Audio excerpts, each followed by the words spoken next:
Bismillahirrahmanirrahim.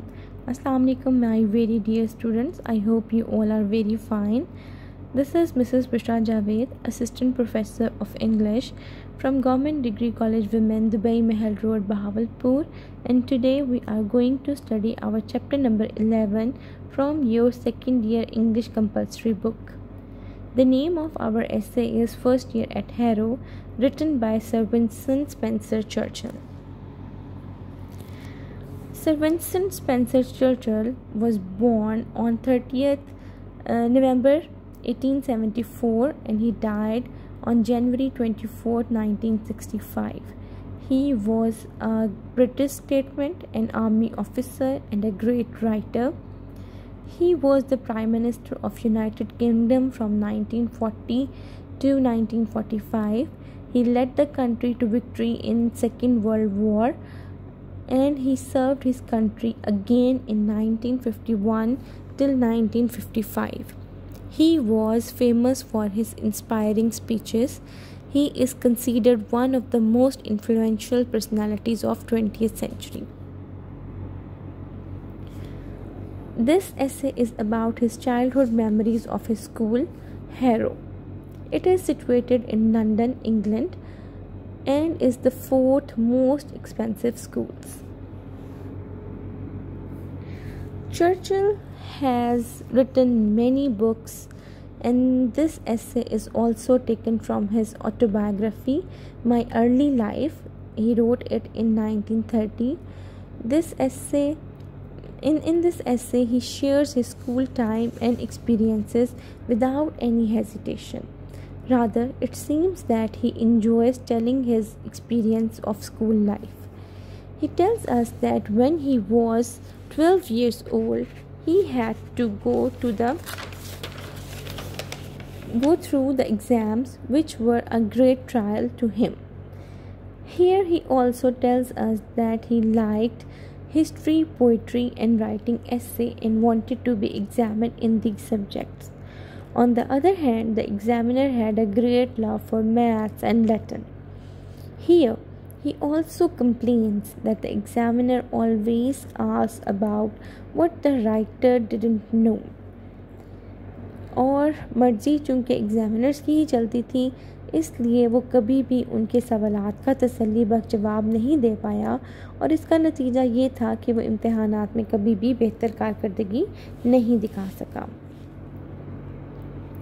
In the next paragraph, the writer shares his entrance exam experience with us. He describes in a humorous way that how he solved his Latin paper. He wrote his name on the top of the paper. Then he wrote question number 1 and after much reflection, बहुत सोचने के बाद, गौर फिक्र करने के बाद उसने वो जो नंबर 1 लिखा था, he put brackets around it, उसने उसके इर्द गिर्द एक ब्रैकेट्स लगा दी. इसकी पेपर पर कहीं से दब्बा लग गया और वो 2 घंटे तक इस अफसोसनाक मंजर को देखता रहा. बिलाखिर इम्तिहान का वक्त ख़त्म हुआ और एग्ज़ामिनर ने बाकी पेपर्स के साथ उसका पेपर भी हेडमास्टर की मेज़ पर रख दिया. He admires his headmaster, Mr. Weldon, who, according to him, was a man of great vision. He was a capable man looking beneath the surface of the things. The writer had always great respect for him. चूँकि उसका इतना ख़राब paper होने के बावजूद भी उसके headmaster ने उसको मौका दिया स्कूल में दाखिल होने का और अपनी स्टडीज़ कंटिन्यू करने का, तो इस वजह से वो अपनी ग्रेट फीलिंग्स का इजहार करता है अपने हेडमास्टर के लिए. साथ ही वो ये भी कहता है कि उसका मास्टर साहब जो थे वो अक्ल रखने वाले इंसान थे और वो सिर्फ ज़ाहिरी चीज़ों पे नहीं जाते थे बल्कि वो इंटरनली भी चीज़ों को जज करने की सलाहियत रखते थे. हेडमास्टर के फ़ैसले के नतीजे में उसे सबसे निचले दर्जे यानी चौथे दर्जे में दाखिल कर दिया गया. The names of the new students were printed in the alphabetical order. उनके स्कूल में जो लिस्ट थी उनमें नए बच्चों का नाम हरूफ तहज्जी के हिसाब से लिखा जाता था. But the writer could not take any advantage of it. As his name started with S, चूँकि राइटर का नाम अल्फ़ाबेटिकली भी सबसे नीचे आता था।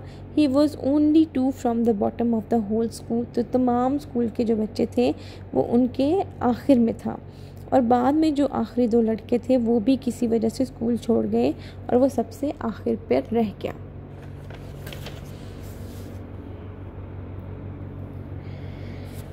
He stayed in this unpleasant situation for nearly a year, but being in the lowest form, he gained immense का मतलब बहुत ज़्यादा एडवांटेज, उसको बहुत ज़्यादा फ़ायदा हुआ अपने साल उस क्लास में लगाने का। Over the clever boys, where the clever boys learned Greek and Latin as a splendid thing, but he was taught English.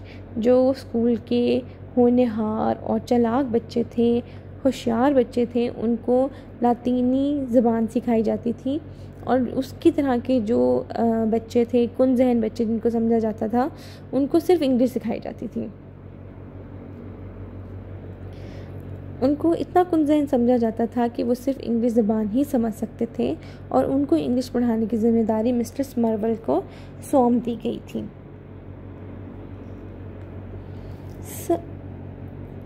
According to the writers, Mr. Smurwell was a delightful person and an expert teacher. He had a system of his own. उनका एक अपना हिसाब था, उनका एक अपना तरीका था जिसके तहत वो बच्चों को पढ़ाते थे। क्या तरीका था उनका? He took a fairly long sentence and broke it up into components by means of black, red, blue and green inks. वो एक लंबा सेंटेंस लेते थे और उनको मुख्तलिफ रंगों की स्याहियों से लिखा करते थे, और हर रंग जो था वो किसी न किसी ग्रामर के की के साथ रिलेटेड था। Subject, verb, object, relative clauses, conditional clauses, conjunctives and disjunctive clauses, और each had its colour and its bracket. हर एक कंपोनेंट को वो अलग रंग से लिखा करते थे ताकि वो बच्चों के लिए आसान हो जाए समझना। It was a kind of drill, ये एक मश्क की तरह हुआ करता था। दे डिड इट डेली, जिसको उनको रोज़ करना होता था। ही remained in the third 3 times। मुसन्निफ़ कहता है कि वो चूँकि तीसरे दर्जे में हर लड़के से 3 गुना ज़्यादा वक्त तक रहा, इसीलिए उसे ये ड्रिल भी 3 गुना ज़्यादा करना पड़ी। In this way he got the British sentence structure into his bones, यानी उसने हर चीज़ को इतना ज़्यादा पढ़ा कि वो उसकी हड्डियों में ही रच बस गई। Which was a noble thing, जो कि उसके लिए बहुत ही अच्छी बात रही। उसकी स्कूल के साथी जो दिलकश लातीनी शायरी करने पर दाद वसूल करते थे और यूनानी नसर लिखने पर इनामात हासिल करते थे, स्कूल के बाद इनको रोज़ी कमाने के लिए आम अंग्रेज़ी ज़बान पर आना पड़ा। Here writer says that he did not feel myself at any disadvantage. He wants every student to learn English first. The clever and intelligent boys even can learn Latin and Greek as honor and treat, but the writer says he would whip them hard for not learning English. Writer कहता है कि मुझे बच्चों की दूसरी ज़बान सीखने पे कोई एतराज़ नहीं है, लेकिन ऐसी चीज़ का क्या फ़ायदा जिसको आपने अपनी स्टूडेंट लाइफ में पढ़ा और आपने उस पर इनामात भी हासिल किए, लेकिन स्कूल लाइफ ख़त्म होने के बाद जब आप अपनी डेली रूटीन की तरफ आए और आपने रोज़ी कमानी थी तो उसमें आपको इंग्लिश दोबारा से सीखनी पड़ी। यहाँ पे राइटर अपनी नेशनल लैंग्वेज को हाईलाइट करता है कि हमें अपनी, और उसकी इम्पोर्टेंस शो करता है कि हमें अपनी नेशनल लैंग्वेज को प्रेस्टीज देनी चाहिए और उसको सीखने की तरफ तवज्जो लगानी चाहिए। He recommends the clever boys to learn Greek and Latin as treat. वो कहता है कि हाँ, ट्रीट के तौर पे, एजाज़ी तौर पे आप दूसरी लैंग्वेजेस ज़रूर सीखें, लेकिन अपनी मादरी ज़बान पे आपको ज़्यादा फोकस करना चाहिए। Okay, coming to question answers. यहाँ पे question number 1 and question number 2 I have immersed them.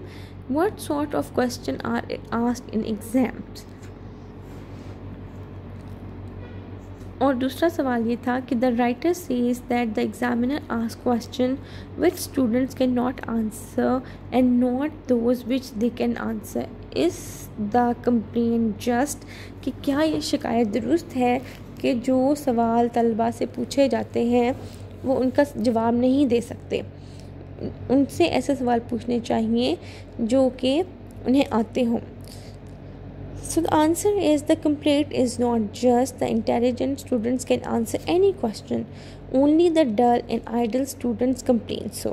Actually, the writer did not like Latin and mathematics, so he could not answer the questions about these subjects. यहाँ पे मुसन्निफ जो है वो humorously इस बात को करता है कि जो उसको आता था वो उससे पूछा नहीं जाता था, तो ये शिकायत जो है ये दुरुस्त नहीं है। Question number 2. What sort of questions are asked by examiners? Your examiner. जो पेपर्स हम लोग फेस करते हैं, हमारे पास आते हैं, उनमें क्या होता है, बहुत डिफ़िकल्ट और इजी क्वेश्चन हमें मिलते हैं, ठीक है, क्योंकि स्टूडेंट्स का एक लेवल होता है और हमने उसी लेवल के हिसाब से पेपर सेट करना होता है, तो उसमें आसान सवाल भी होते हैं और मुश्किल सवाल भी होते हैं। Question number 3. Why didn't Churchill do well in the examination? क्यों चर्चिल जो था वो इम्तिहानात में अच्छी कारकर्दगी नहीं दिखा सका? Churchill could not do well in the examination. It was because he wished to be asked what he knew. उसको हमने अभी डिस्कस किया कि उसको हिस्ट्री, पोइट्री और ऐसे राइटिंग ज़्यादा पसंद थे, लेकिन एग्ज़ामिनर जो था वो उससे मैथ्स और लैटिन के बारे में क्वेश्चन किया करता था जो कि उसको नहीं आते थे, इसलिए वो पेपर्स को अच्छी तरह से सॉल्व नहीं कर पाता था। Question number 4 is how did he attempt his Latin paper?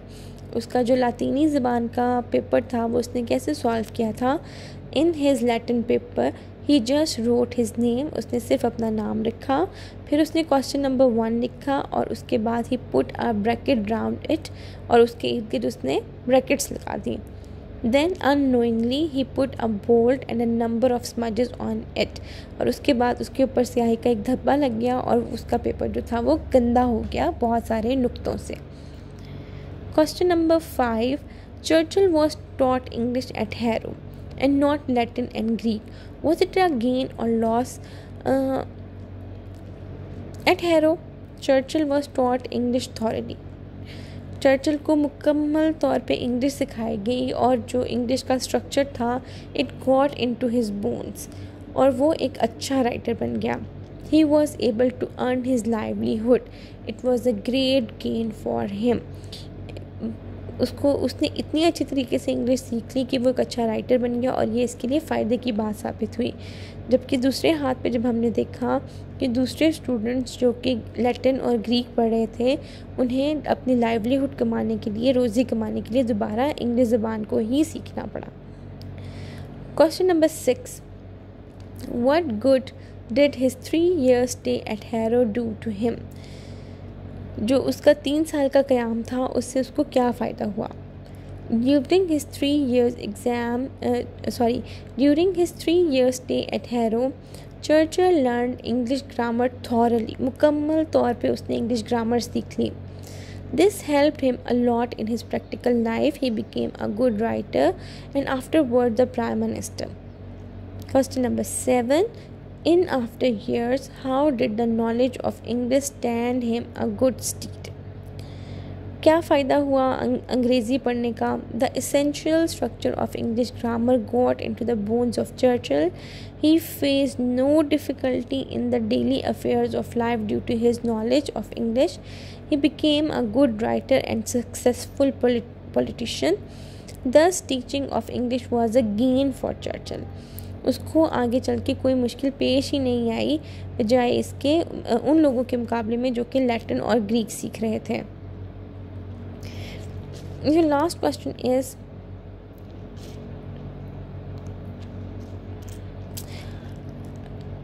write an appreciation or criticism of Churchill's view with regard to the study of Latin, Greek and English and their value in earning a living. In this age, Greek and Latin have no importance. Instead, English has become international language. अब तो English language जो है world war 2 ख़त्म होने के बाद English language जो थी इट वाज गेटिंग राइज, उसको अरूज मिलना शुरू हो गया। उसके बाद ग्रीक और लैटिन लैंग्वेज की कोई भी इम्पोर्टेंस नहीं रह गई थी। Though all the modern knowledge is found in English, therefore, the man who knows English thoroughly can understand national and international issues. He can also earn his living easily. So, this was your chapter number 11. I hope you have a better understanding of it. Thanks for watching. Allah Hafiz.